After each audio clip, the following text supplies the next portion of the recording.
The number of people putting a ring on it is falling, and they might be missing out on a potential health benefit.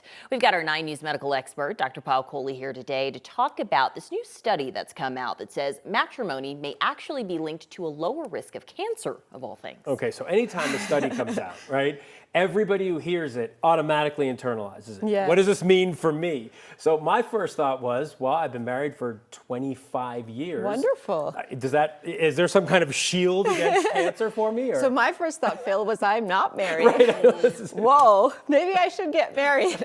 So really what they did is they took 100 million American adults and they said 30 is the average age of getting married. So let's look from 30 onwards and see who got cancer.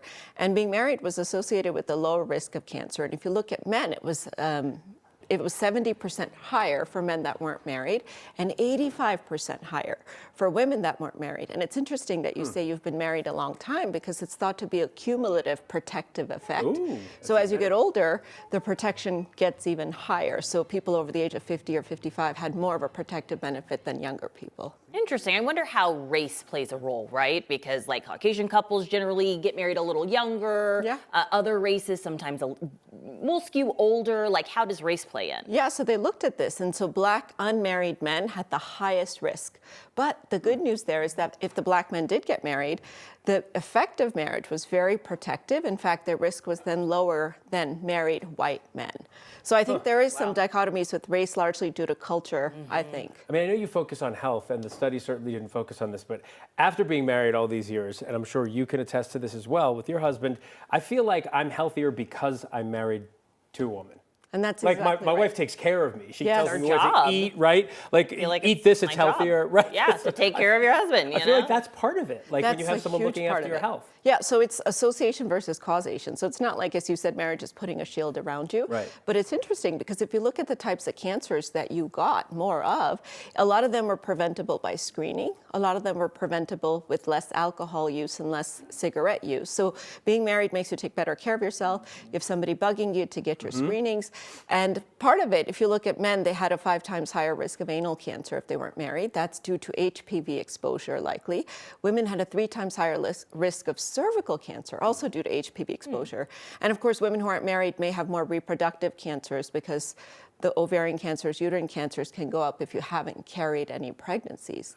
But the preventable cancers related to smoking and alcohol, all higher. So I do think your wife takes care of you, but you also take care of her, probably. I'd like to think so. Yes. It's definitely not 50-50 though, I'll tell you that much. 70-30, I think.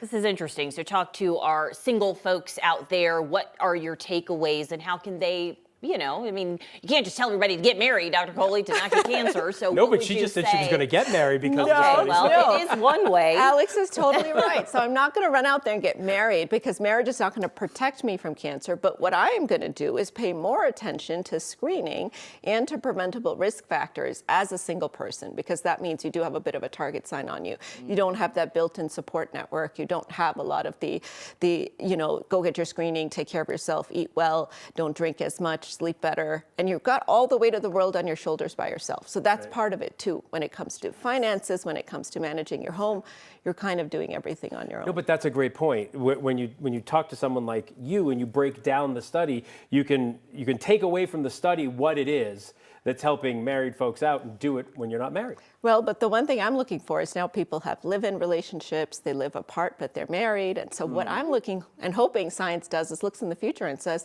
okay, do these other types of relationships, not just obviously romantic, but even if you have a same-sex partner or you have a good friend, how do they affect your risk of cancer and heart disease and other Because you'll get chronic that same Interesting. advice from those relationships as well. Yes, exactly. All right, Dr. Coley. Thank you.